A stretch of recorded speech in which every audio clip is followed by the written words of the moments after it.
So virtual reality is one of those technologies that pretty much everyone's heard about, but nobody or hardly anybody has experienced. It's right up there with like the flying car. Cold fusion wireless power is one of these technological letdowns of the past century. It just hasn't come to be. I probably don't need to explain what it is, though, even if you haven't experienced it, because chances are you've seen The Matrix or Lawnmower Man, or you were alive during the 90s when virtual reality was nearly synonymous with that term cyberspace.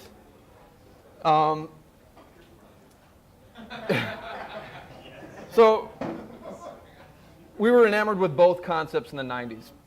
And as you all know, the internet became a huge mainstream phenomenon. But virtual reality, on the other hand, seemed to fade from our minds as fast as grunge music and acid wash jeans, thank goodness. So I've been a gamer as far back as I can remember. I had an Atari when I was a kid. That was back when they had video games called Football and Tank, because video games were so new that you didn't need to be unique. I remember going over to my friend's house and playing on the Apple II. This is Lode Runner, for anyone who knows. And I used to play Castle Wolfenstein and a bunch of other games. And then I remember the first time someone in my neighborhood got a Nintendo. And they played this game, Super Mario Brothers.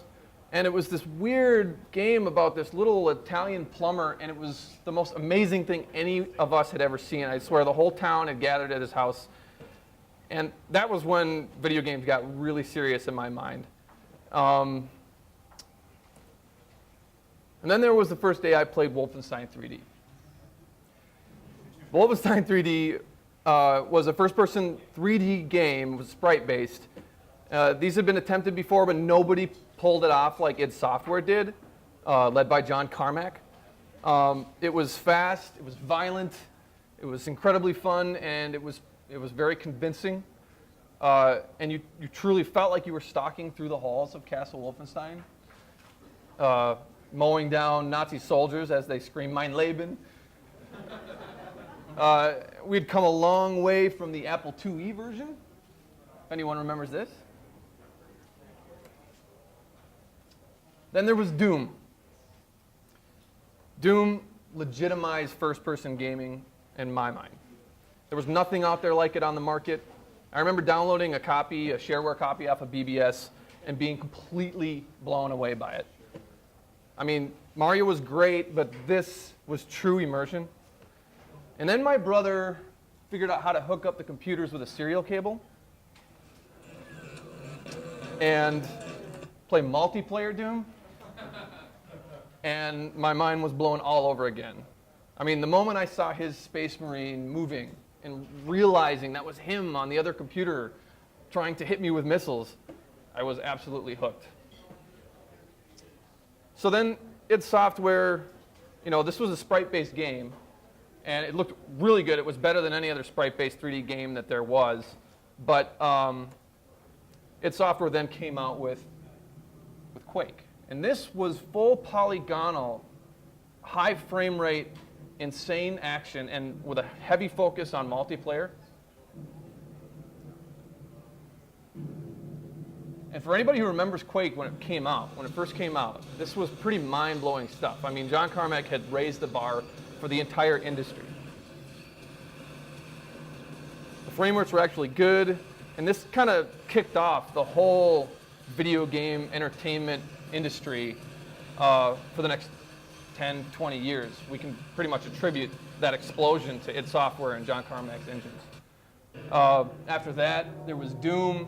This was heavy focus on lighting, and they just kept setting the bar higher and higher. And so they kept releasing more and more of these game engines. And of course, the entire industry of graphic cards manufacturers had to be developed and grew right along with the ever-increasing demands that gamers were putting and that game engine developers were putting on these graphics cards. They became more and more realistic, and at this time, this is like right around the time The Matrix came out, and this was late 90s when Quake had come out. VR seemed like it was just right around the corner. I mean, how hard could it be? You just strap a display to someone's eyes, track their head movements, and presto, virtual reality, right? Does anyone remember this game? This game, Dactyl Nightmare, was a game from a company called Virtuality. And this is something you could see at state fairs and carnivals. At least my experience was at a state fair. It was my first real VR experience, and it was terrible. And it was incredible and life-altering and terrible. The graphics were atrocious. The head-mounted display was massive. And the latency and framework were so bad, you could have sworn you were poisoned before you put it on. This is what it looked like. This virtual world made for two. A video game where I think this is Chris Hansen. I don't know. Inside looking out. It's wise, I've got a joystick, I've got a helmet, that's right, and you just put the helmet on like that, and of course you see that you have a gun in your hand, and to fire the gun, you simply press the trigger. And I'll get in and join you. Okay, come into my world, John. Linked by a computer that tracks our individual motions, Waldron and I are now both inside the same electronic world. So as you can see, I mean, this is like early polygonal graphic stuff. Not a lot of textures, low. I mean, look at the frame rate. What are we talking here? Like 10 frames a second?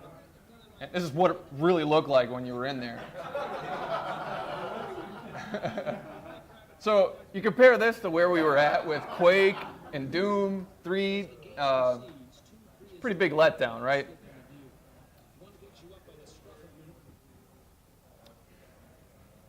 So really we probably should have called this trick the brain, because that's what VR is, right? It's trying to trick the brain into believing that you're in another place. And so there's this thing called presence. What is presence? It's the holodeck, right? It's the Matrix. It's believing that you're somewhere else. All the simulated stimuli that's coming into your brain is real, and you can't tell the difference. We're a long way away from true presence. So our brain is pretty sophisticated, but it's actually pretty easy to trick, as we all know. I mean, you can look at a number of optical illusions, and it becomes pretty clear that the brain is it's the whole perception of reality is built on this house of cards that has to be delicately arranged at any moment can come tumbling down. I mean, we're just trying to take these inputs coming in, just a massive amount of information, and parse it down into something that we can use to navigate the world, and it's very easy to end up tricking the brain.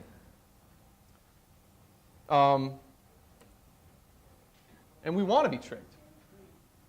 That's a nice thing, right? I mean, we can go to a movie, we can play intense adrenaline-pumping video games, and we can believe. I mean, even when you read books, you can teleport yourself to another place. I mean, we've had VR in some respects since we started writing. But virtuality and VR never really took off. I mean, the headset that they had was something like $15,000 or $20,000. It's why most people didn't even know what it was when I mentioned it, and you didn't have it at your friend's house. It was awkward and heavy, and of course, there was this big tech bubble that burst. So everyone pretty much forgot about virtual reality at that point.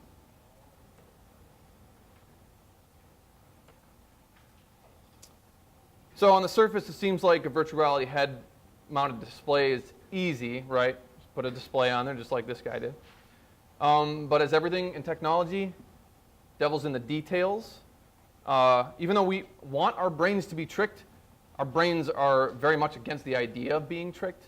So it will fight you every inch of the way, as some of you will understand later today when you try it out. If the tracking's off a little bit, the display latency is too high, the frame rate's too low, like that Dactyl Nightmare game, the brain rejects the experience. It might even reject your lunch. So to provide convincing VR experience, this whole notion of presence, you need a few things. You need very high resolution displays. I mean, that's fairly obvious. You need very small latency, very low latency from the time the user gives input, like moves his head around or moves the joystick. You need the time that the user does that all the way to the point where the display is sending the photon into the eye to be at least less than 20 milliseconds. That's kind of like the bar you have to, the minimum bar you have to be at before you can even start to approach presence. So that means you need high pixel refresh rates. If you have very high persistence, like ghosting and the old LCDs when they first started becoming popular, that's very disorienting when you're moving your head around and the world kind of starts to become mushy.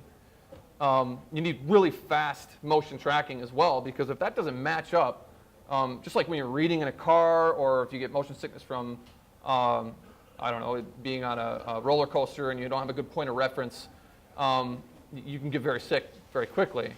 So that's a big part of it as well. You need a lightweight display, because I mean, when you put this big hulking thing on, it takes you out of the experience. You're wearing this helmet. So keeping the display comfortable and light is also a big component of reaching presence. And then of course you need a wide field of view so that you can see everything in your peripheral vision, and it's not just a flat display like a lot of these head-mounted displays were. So there wasn't the right combination of tech in the 90s. That's, I think, the big reason why VR kind of fell flat. The ones who got very close to it, ticking all these boxes, they had really expensive displays and, as you saw, very bulky and not very convincing experiences. So basically, the stars need to align for a technology to really take off. Good example is Tesla, right? Electric cars, I mean, we've been making those since the early 1900s. But they never really caught on because there just wasn't the right, there wasn't a high enough energy density in the batteries compared to fossil fuels, and a variety of other reasons that they just weren't able to make electric cars a viable, an actual attractive option. Until people started buying laptops, and everyone started buying laptops, and that whole industry became huge. And of course, laptops need batteries, and batteries need to hold their charge for a long time and power ever increasing power of computers and processors. So right along with that, Tesla literally just strapped laptop batteries in the first car, and I think they still kind of have modified lithium-ion laptop type batteries just right under the bottom of the car, and use that tech. So it was the right convergence of technologies that made it possible for Elon Musk and Tesla to finally make a real run at a viable electric car. And for anyone who's been in a Tesla or owns one, they can attest to the fact that it's finally arrived, right?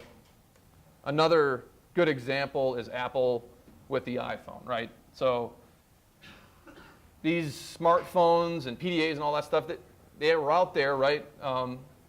Us techier, geekier people might have had one, a Palm or a Windows Phone or whatever, but the average consumer didn't really have one. The experience wasn't there, the displays weren't high enough resolution, you just couldn't, it didn't have the processing power that was required.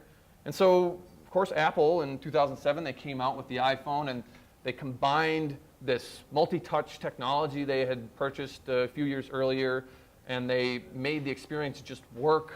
They made the internet actually usable on these phones. And everyone else in the cell phone industry, they're all focusing on trying to make super thin phones, right? They're all feature phones. And smartphones were for geeks or for road warriors or whatever. Not for mom and not for grandma. But these days now, everyone has a smartphone. So that's actually a pretty interesting point, because smartphones, they have these screens, right? And we're staring at them all the time. So there's a big emphasis on making that experience better. So what do we do to make a screen better? Well, we increase the resolution, right? Increase the brightness, increase the refresh rates, And we're not just doing this for large desktop monitors, because those large desktop monitors, they had good enough latency, good enough refresh rates so that we could do our general computing. But really high resolution when you're staring at a tiny screen becomes more important, right? So we had the Retina display, which increased the resolution of the screen, and now we're getting even more resolute beyond that. So this plays right into virtual reality, and is another one of the reasons why it's starting to finally become viable. So these displays, the economies of scale have kicked in. They're a lot cheaper, and they're a lot better. So it's actually viable to source one and put it in a kit for a hobbyist, or even a consumer model at some point.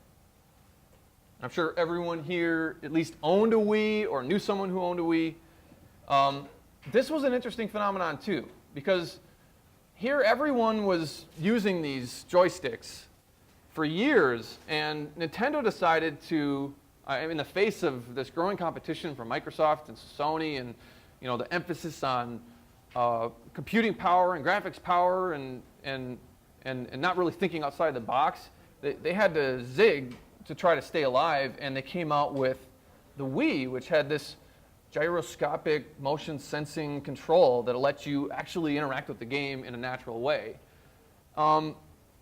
This was a game they have, probably to this day, they have in senior homes, and they will play bowling and tennis and really just Wii Sports. But it's incredible. It's incredible to think about the fact that they actually crossed a threshold here where people, it proved that people are very interested in immersion. We don't simply want to be, or we don't relegate it to just using our joystick and having the same old experience. And a lot of non-gamers kind of look at a joystick and they don't really, they don't make the leap, or they don't want to make the leap to controlling that person in the screen using little tiny joysticks. So this was a big moment. It kind of validated the fact that people want more out of gaming, but it also did another very important thing, and that was it made motion sensing technology much cheaper, much more accurate. Again, the economies of scale started to kick in. Sony and of course Microsoft jumped on the bandwagon when they saw this big flash in the pan from Nintendo, because they wanted to have the same type of experience. So now everyone's buying these gyroscopes, and of course that makes it very easy for hobbyists to buy them. So you could really say that the virtual reality is kind of paved, the whole road to virtual reality is paved with iPhones and Space Marines and little Italian plumbers. All this stuff has kind of led up to this moment where the convergence of technology has made it possible. So we have cheap, high-resolution displays. That's great, but you can't just hold a display up to your face and expect to be immersed. This is the Omni Theater. I don't know if this is the one in the Twin Cities, but most people here have probably been to the Omni Theater at some point. That's an interesting experience because you have this whole wide range, this field of view that you're not necessarily looking, and it's not entertaining to look to the side, but that information that's being pumped into your brain from the peripheral is so important for this immersion. And it's critical to having a good VR experience. So this is an example of a comparison to maybe one of Sony's head-mounted displays from 2009 or 10, where they advertised it as, oh, have a big screen TV in your living room or in your wherever, without having to buy one. And then they would just put a screen up and maybe blow that up. The Oculus Rift, the big thing that they did was increase this field of view by a wide margin. And I think to this day, still have a wider field of view than anything that's out there right now. And that was kind of the critical component. But the problem is, when you blow something up around your eyes with optics, it brings the display a lot closer to your face. So this goes back to the whole Retina display thing. You need to have really high resolution. And as you'll see, the resolution is not that great on this. You'll have this kind of screen door effect where, on old LCDs, you used to be able to look really close to the screen. You'd see these lines separating the pixels. So that's why when you have it like blowing up right in your eyes, it looks like you're looking through a screen door, which can be really disorienting. You can kind of look past it a little bit, but it's definitely noticeable, so that obviously needs to improve. So luckily, John Carmack, kind of bringing back the whole Doom reference, got a little antsy at id Software, and he had just gotten done trying his aerospace engineering startup Armadillo Aerospace, and thought he would purchase a head-mounted display and see where VR had come. And so he bought one of these, and he was pretty disappointed. He measured the latency at about 100 milliseconds from the point at which you move your head and the point at which the screen displays the image, which really wasn't that much better than the last 10 years. And this is a guy who kind of, his whole bag is latency. I mean, this is how he made a name for himself. And so being John Carmack, he thought, well, I'll just take it apart, find out why is the latency so bad. So he took it apart, and he looked in there, and he realized that the sensors that they were using really weren't that responsive. And he thought, well, I've solved this problem. I mean, we've done all sorts of stuff with gyroscopic sensors and improving the filtering process and trying to take these analog movements and translate them to something that we can, accurate numbers that we can give to to whatever program. Like in this case, it's their rocket. So this is a rocket that can take off and then land on its own. This is the stuff that SpaceX is kind of pursuing right now, and eventually, they've had a couple test cases, but eventually that will kind of be the way we go out into space. We can just come back and land. So he took that same software and applied it to these gyro sensors, and immediately was able to get a much better, like a drop in latency because of that. But the actual sensors themselves, they weren't really sampling at a rate high enough for his software to take full advantage of it. So what does he do? He calls the manufacturer of those sensors, and he says, hey, I'm John Carmack. I'm working on VR. Can you, in any way, can you increase the sampling rate of these sensors? And it's John Carmack. When John Carmack calls your company and asks you for a firmware update, you send it to him that day, and that's exactly what they did. So then another big improvement there in latency. These are a couple of famous tweets that he sent out. So he's pretty upset about the fact that the head-mounted display he was using had really bad latency, this 50 millisecond latency, right? I mean, this is... And the second quote is the one that stuck out in my mind. This is actually right around the time I first heard about the Oculus Rift. And this was intriguing because, think about that. You can send an IP packet to Europe faster than he could get a pixel onto the screen from the graphics card. You thought, well, why is that? It seems like we're obviously not traveling the same distance, but doesn't that seem like it's a problem that should have been solved? Well, the problem is that there hasn't been a lot of emphasis on latency for displays. First you have to render the image first you get the user input, right? Then you got to store that off somewhere, and then you got to go and render the image with your game engine. And then once you've rendered it and applied all your textures, then you got to, and then you send it out to outside of the computer to the display. It's got to go through this whole gauntlet of deblocking, DRM content protection, motion interpolation, resolution conversion, on and on and on. So like the Sony headset that he was playing with, they just took one off the shelf from one of their TV divisions and threw that in there for the display, and it was this kind of like pipeline that the data had to go through every time, dropping or increasing the latency a little bit. So this is all stuff that John Carmack has dealt with in the past. He refers to this as the bane of game developers. This path of getting from the GPU out to the display, because they're all having to deal with this with all the different TVs out there. I mean, they're not thinking about game developers when they're throwing in content protection algorithms. When a display is just sitting on your desk, We're just these LCD displays we have here. It's not that big of a deal. I mean, I'm not moving this display around and whipping my head around like you are with a VR headset. So it doesn't really need to be that low a latency. But of course, now that we have these Oculus Rift and other things, the emphasis has increased. Luckily, there are solutions to this. So this is another quote from John Carmack, just to nail it home. It's one of the most demanding human-in-the-loop applications from a latency standpoint. Human-in-the-loop meaning I'm wearing the goggles, I move my head, that sends a signal to the computer and goes to the GPU, and then we paint the next frame, basically. And then that comes to the display, it comes back to me, I get that feedback, and then I continue moving my head, or I fire my weapon, or whatever it is. So that loop has to be, in real life, our latency is probably sub 1 millisecond, possibly more. But at 20 milliseconds, that's about the threshold at which it starts to match what we have just normally looking around. Because we still got to process information. We have the computer in our head too. It's just a lot more efficient. So it's kind of ironic, actually, with these LCD displays.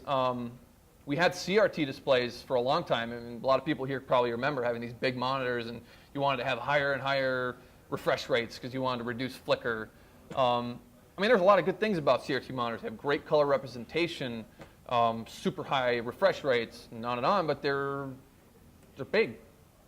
And they're not very practical. You don't want to strap these onto your head, and believe me, they've tried. And that's a big, this isn't actually real, I don't think, but it's what I think of when I think of strapping a CRT to your face. It just wasn't a priority with LCDs because they had a constant backlight. And so they didn't have this problem of flickering, so they could get away with these higher latencies. Only until recently has this become an issue because of the whole 3D movie, 3D TV phenomenon, which I'm not that big of a fan of. Again, it's kind of like the Nintendo Wii. It's got one or two of the boxes ticked for immersion, but not all of them. So it's kind of a novelty. It's interesting. I will admit, going to the Avatar premiere and having 3D goggles on, that was a movie that did it right, and that was pretty mind-blowing. But just having it in your living room and you're sitting far away from the TV, it's just not the same experience. But the good thing about it is that it's increased this demand in the industry for these high refresh rate, low latency displays. So again, it's another point of convergence for virtual reality technology. So at least something good will come out of that technology. So in 2011 or so, Carmack heard about this kid, Palmer Luckey, 19-year-old kid. He claims to this day have the world's largest personal head-mounted display collection. He's got like close to 50 of them or something. Some that he made on his own, some that he bought. He's got duplicates. But the point being, this is just a kid who was very interested in VR tech and wasn't willing to just accept what was out there. That's why he kept buying stuff. That's why he kept tinkering with it, because he knew this was possible, but the stuff that was out there just wasn't what we needed. And so he just started making prototypes in his basement and strapping things together and making mistakes and all the traditional startup kind of stuff that you go through. And Carmack caught wind of it. And Carmack's a software guy. He knows hardware, but he'd much rather focus on software. That's kind of where he's this magician. And Palmer's got the hardware side covered because he's literally been doing this stuff for the last however many years and is absolutely obsessed with it. So they kind of teamed up. He sent John Carmack what he called the Oculus Rift, and it was pretty awesome. He just took kind of off-the-shelf gyro and motion sensing stuff that had become cheap and prevalent because of the Nintendo Wii and the 6-axis controllers and all that stuff, and he took high-resolution displays that were, mobile displays, kind of like a tablet, 7-inch tablet, and just kind of played around with different ways of doing this first prototype. And And that brings up the point of lenses. So what he did, and this is another prohibitive expense of VR over the years, is that you need to blow this image up around your face, right? But in doing that, it typically will distort the image. So you have a square on the screen, you want a square wrapped around your face. How do you do that? Well, for years, this was done with very expensive and heavy optics, optical arrays. What Palmer Luckey did was took this thing called a Leap Optics. I think the company was Leap Optics, kind of off-the-shelf lenses that would give you a really good field of vision, so like 110 degrees, which you'll see what this one has when you try it out. But it left this bulgy kind of fisheye effect, right? But it kept the cost down. I mean, this made it actually viable for someone to just throw together a kit and have it not be $15,000. So how do you correct that problem? Well, this is they had heard about or knew about an approach to correct this fisheye effect, and they did it with software. So you can take the image that's being rendered by the graphics, the game engine, and apply an equal but opposite distortion, fisheye distortion, to the image before it gets sent to the user through the display. And it basically counterbalances that distortion and makes the scene completely believable. So right there, they chopped off anywhere from I think they were sourcing lenses, and it was like $8,000 for a lens that would give you like 80 degrees field of vision, which was just pathetic for the price. They chopped that whole cost out right there by applying this transformation to it with software instead of having an optical array. So this is like in my mind, the pivotal moment for VR and for the Oculus Rift, because every other company, I mean, they're all working off this assumption that you need to take the square and have it come out a square through the optics after you've gotten it from the GPU. Well, that requires a very expensive array, like I said. It can be very, and that adds to the weight of the display, and just the whole house of cards kind of comes tumbling down. So once they had this problem solved, they were kind of off and running. So they decided to shop this around, and this is again like around the time I started hearing about this. They were giving interviews at E3 and QuakeCon and talking about some of these technical challenges. And I'll have some links available at some point. But if you guys have a chance to watch the E3 interview with Carmack and possibly the QuakeCon interview, it's absolutely fascinating stuff. I mean, John has an ability to explain these very highly technical issues in a way that anyone can understand them, and you can tell that he's super passionate about it and just pure genius when it comes to this stuff. So that's actually what got me interested, and I started trolling the forums, the VR forums that Palmer Luckey hung out on, because I had heard rumors that he was going to be throwing this up on a Kickstarter. And I wanted to be right in line, because, I mean, for years, ever since Dactyl Nightmare, ever since Doom and Quake, I mean, I'd wanted VR to become a reality. And I even told myself that if I get independently wealthy someday, that's what I'm going to put my money into. So thank you, John Carmack and Palmer Luckey, so I can use my money on something else if I become wealthy. I don't have to do it now, but this is something I was pretty passionate about. So when they launched, I immediately put down some money for it, and it became a massive success. Actually, to date, it was the biggest success on Kickstarter, I believe, and they basically had far more interest than they assumed that they would. They thought it was just going to be some developers and a couple hardcore enthusiasts. It was clear there was this pent-up demand, this pent-up desire for virtual reality.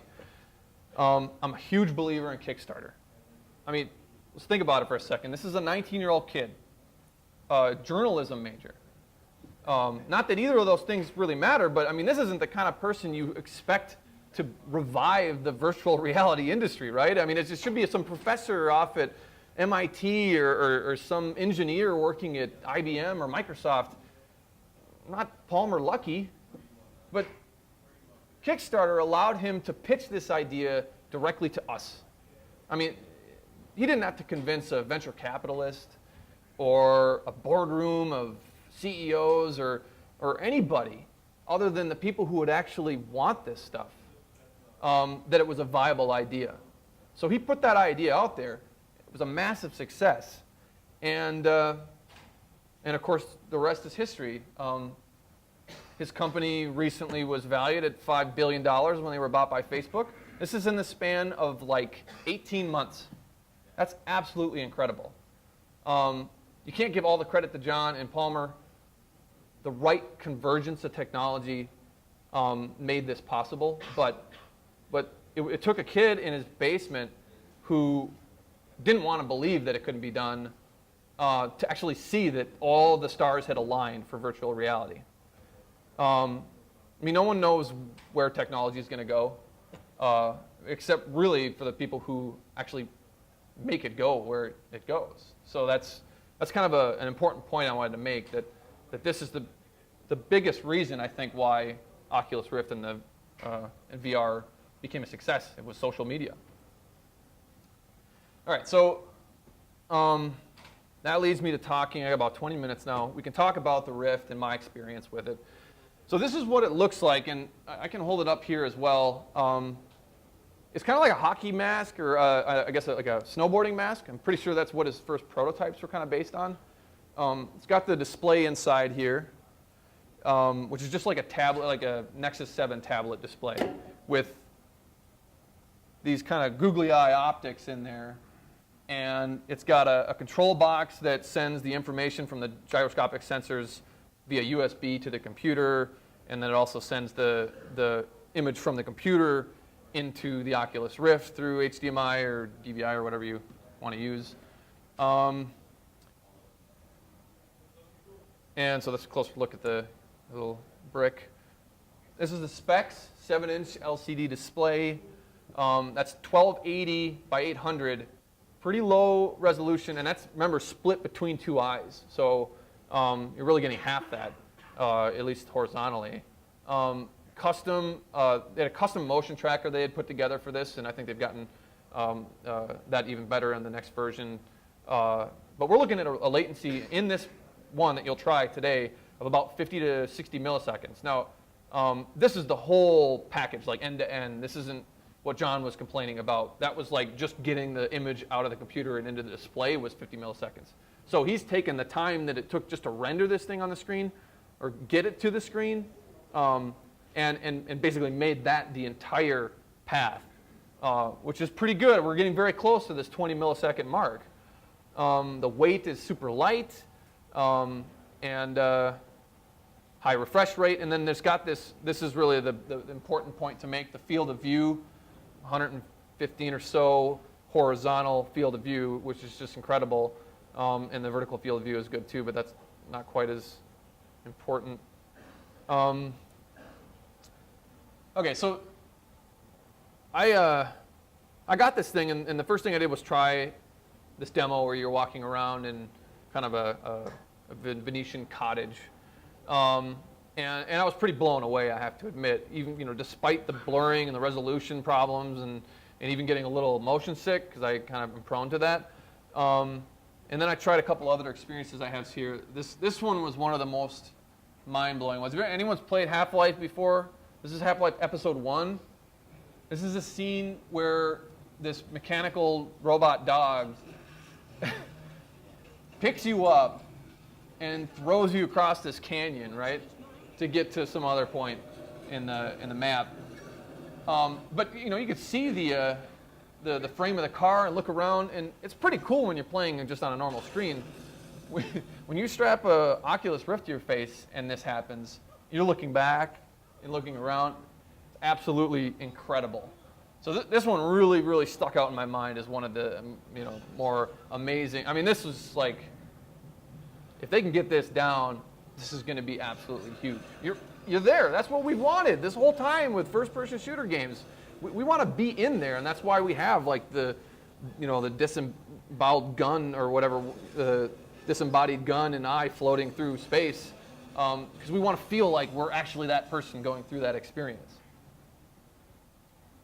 Has anyone seen this video before? This is a a grandma strapping this on for the first time and trying it out. Open your mouth and shot.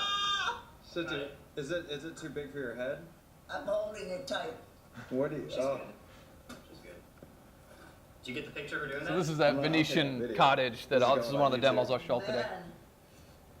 Man, Cindy, what do you think? it's so real. And it's a picture in here, huh? Yeah, Oh, Lordy. that's pretty cool, right? It sure is. And you know what? Is it my eyes or are the leaves blowing in? They're blowing. You're right. You see it. Oh, man.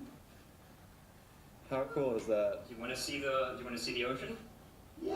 All right, I'll walk you over to the ocean. So that video is pretty cool. I mean, a lot of people are posting these reaction videos, right? My 5-year-old niece at the time, I strapped this thing to her head, and of course she's squealing with glee, and then she takes off running because she thinks that she's in this world, and of course this thing has a cord on it, so I have to like dive and stop her so I didn't rip the Oculus and all the stuff down with it. But I mean, little kid. We're at the point where for them, that's a lot harder for them to distinguish the reality. So it's fairly convincing. So I have a couple other videos here to show. There's other stuff you can combine with VR, of course. You know, just moving around and looking around is great.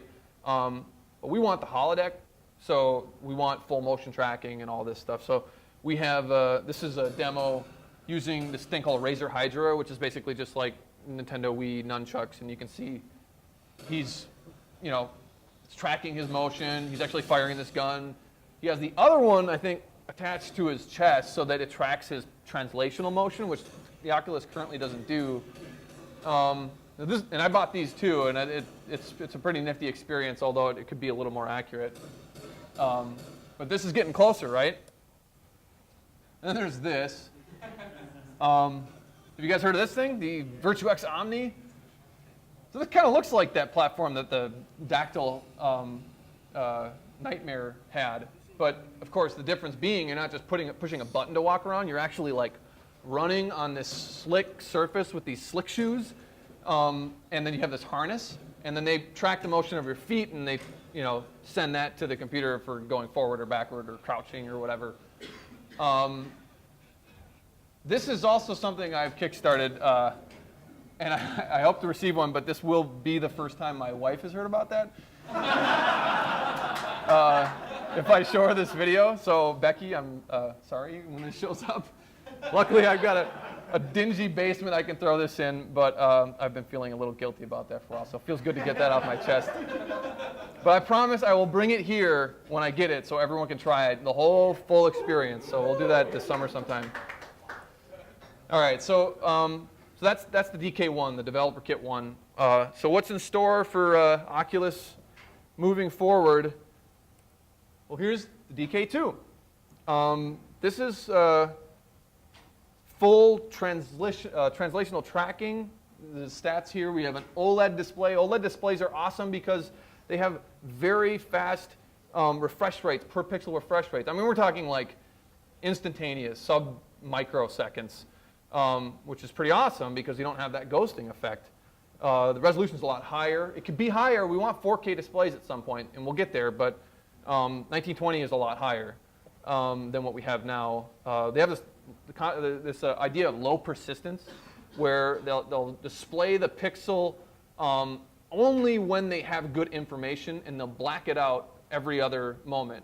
The reason being, if you're always displaying the image as it's going, you're going to get this motion blur, and you're going to have a lot of bad information telling the brain that something's wrong, and then, of course, vomit. So the new tech they have is to just show pixels when they're good pixels. They have a better accelerometer. They've got other stuff that's going to help this problem of drift. When you're looking around, eventually it kind of gets out of whack, and like the world will not quite be where you think it should be. It's called drift, and that's helped with a better motion sensing tracking. They've got a gyroscope, a magnetometer, accelerometer, all that stuff. They've got, and now they've got optical translational tracking. It's this little camera, kind of like the, the Microsoft Kinect or whatever, that you can put on your monitor, and it will track actual translational, movement of your body in space, rather than just tracking attitude or the orientation of your head. It's within, I think, 3 feet. So it's more for just sitting experiences, but that should get better. And people have been playing around with the idea of like full room tracking and like a wireless setup. The optics are improved, the refresh rates are better, and you can pre-order it now. It's like $300 or $400 or something like that, and it's coming out in July-ish. So I bought one immediately. It came out. So we'll wrap up here. Consumer edition is supposed to come out sometime, and maybe in 2015. This is my guess. Probably will be wireless. The cord is a little prohibitive. CarMax, one of CarMax's efforts is to get Android embedded in it to help with the wireless thing, and maybe even to just like package VR experiences into the actual display, games and whatnot. Of course, wider support for games as it becomes more and more popular. Sony just announced that they have a headset called Project Morpheus. It's a good Matrix reference there, which is actually pretty on par with the new Oculus kit. Of course, it's going to be tied to the PS4, but it's an alternative, and it means that they're sitting up and taking notice finally. And then we're also going to find out how this whole Facebook thing plays out. And I know a lot of people probably heard, might have been the first time you heard about Oculus Rift was when Facebook bought them. And there was a lot of pessimism in the community, kind of an outrage, almost like a full-on internet riot. And it kind of fizzled out because after everyone said, I'm canceling my DK2 and I'm never going to use the Oculus Rift again, and then like 2 days later they realized, oh crap, I actually want to use the Oculus. So everyone kind of like did a turnabout. I get the apprehension about Facebook or any company really acquiring them, but as we know and as all startups know, it costs a lot of money to do new technology, and it costs even more to do new hardware. This basically gives them a blank check to bring in more people like Carmack. They got Michael Abrash from Valve to come over. It gives them the power to source their own screens, like custom displays, instead of having to like haggle with other companies that are making them. And they can make their own now, or at least specify exactly what they want. And Facebook in the past has been pretty good about staying hands-off on certain properties. Parse comes to mind. WhatsApp and Instagram, they've all stayed pretty autonomous. So, of course, time will tell, but I'm very optimistic, and I'm super happy that a lot of people canceled their DK2 orders, because that means I'll get mine sooner. But either way, I'll eat crow if they end up putting advertisements that fly at you and require you to log in to your Facebook account to use the thing. But let's hope that's not what happens. Okay, so I can either pause for questions or show a little demo. If anyone wants to ask a question while I get this set up, go ahead. Yep. What kind of patents are on those Oculus Rifts? That I don't know offhand. I'm assuming that that's part of the reason that they saw the Facebook acquisition as such an attractive proposition, because Sony was coming on board. And Facebook obviously has a huge legal team. They didn't want to ramp up their own legal team. They haven't. I think they do have some proprietary stuff, and they are patenting things, but they have been pretty close-lipped about what exactly they own when it comes to this stuff. But just like with the iPhone and Android and all this stuff, we're going to see huge patent battles. I mean, as soon as money is flowing and becomes a big industry, that's like blood in the water. I mean, everyone's going to start suing each other. So I like the fact that they have a big parent company that's kind of been through the whole PR and legal troubles and worries that Facebook has, because they have a seasoned team now that's going to be able to help them weather that storm.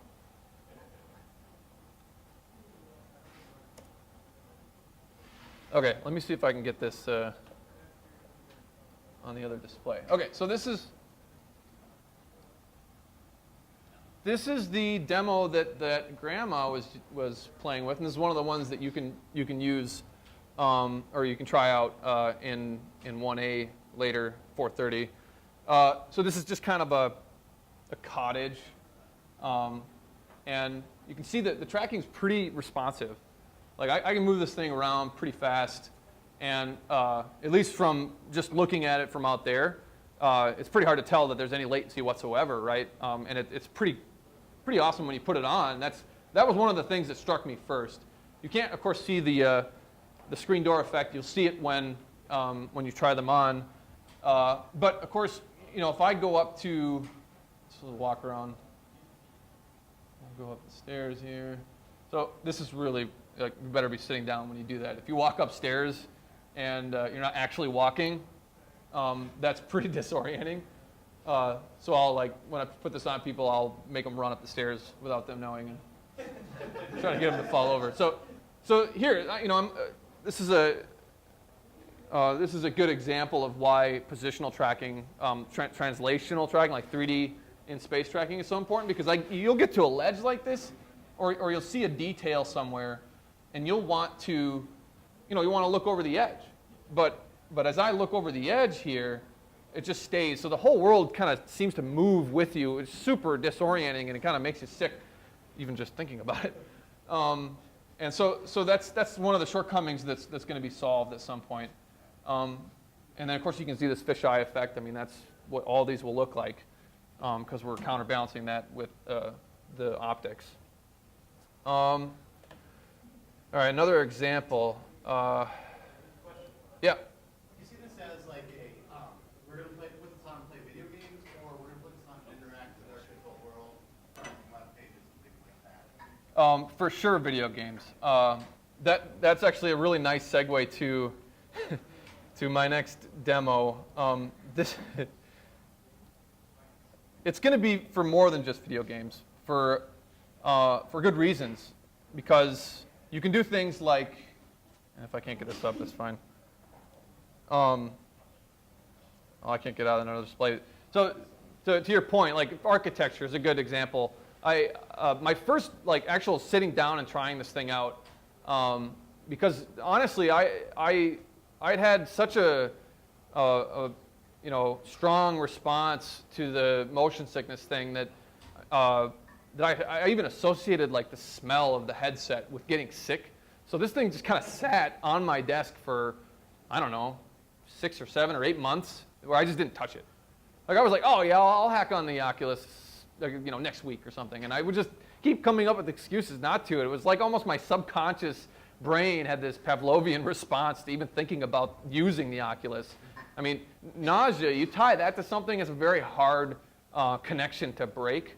But recently, my wife and I are thinking about renovating our bathroom, and it involves knocking up some walls and moving things around. I thought, well, this is a perfect example, a perfect way to try out the Oculus. So I went and I kind of made a model in Unity, which has just drop-in prefabs that have the Oculus camera.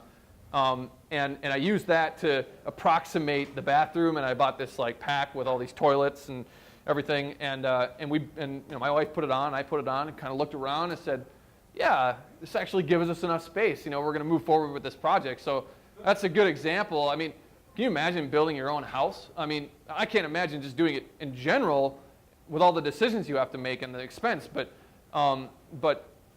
if you were able to strap the goggles on and walk through the house, or many different iterations of it before the first nail is even struck, that's huge. So that's an obvious application. This demo here, when you try it today, I'm sure 90% of you are have seasonal affective disorder after this week. This helps with that. You go outside and that sun is shining and you're in this nice cottage. It's something you can't explain, but your brain believes it's in this warm, comfortable area. I mean, that's another really obvious application, but you can go on and on. I mean, there's so many different ways you can use this, and we've known this for years, but people just kind of forgot about it because there was no good VR. Any other questions? When do we try it So today, I'm sure that's like the reason most of you came here. Today we're going to put it in 1A at 4:30, and I'm just going to stay there for a couple hours, however long it takes to get through everyone, because I want everyone to have a chance to try it. And we'll have a couple different experiences. We'll have this one.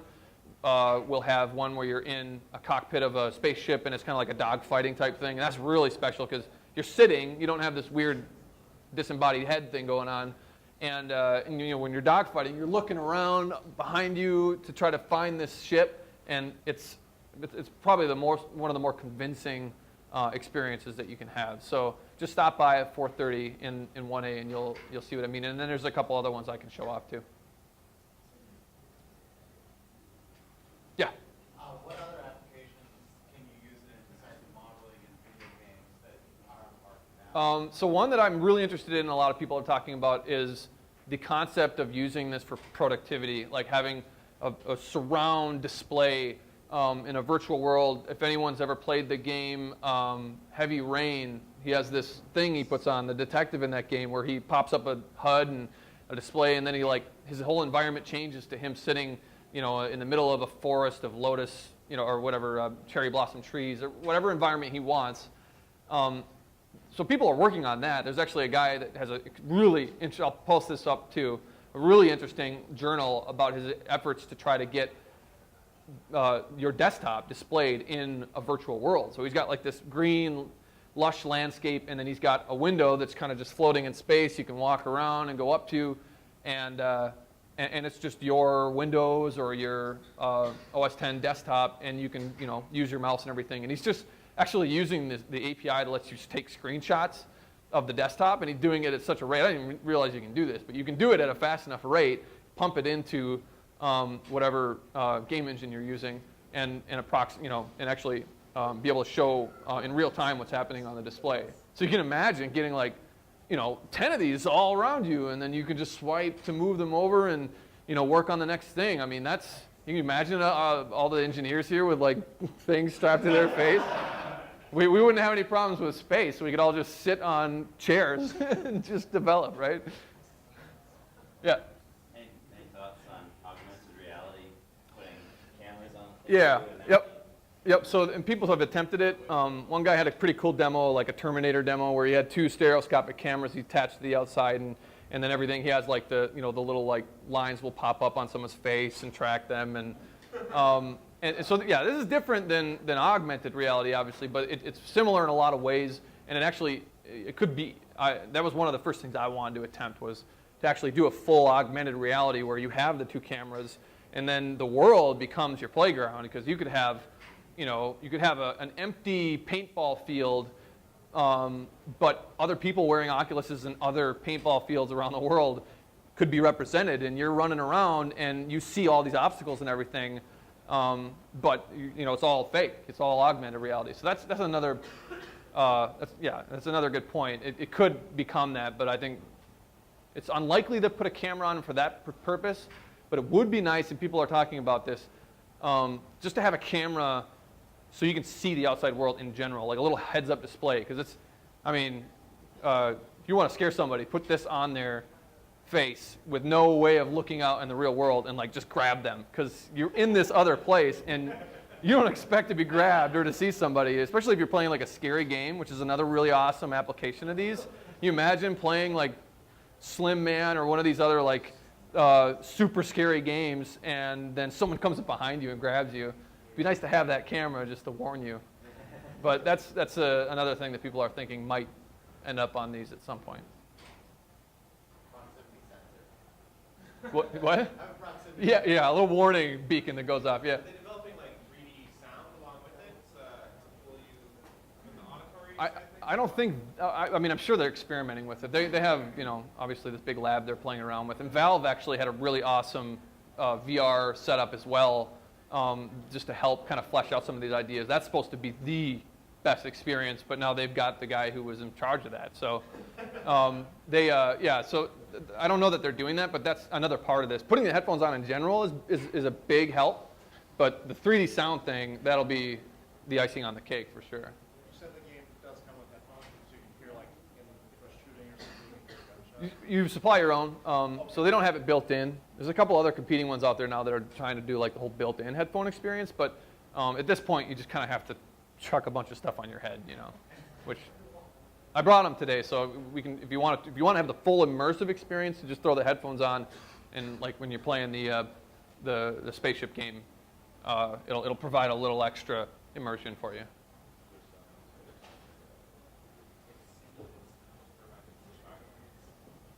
All right.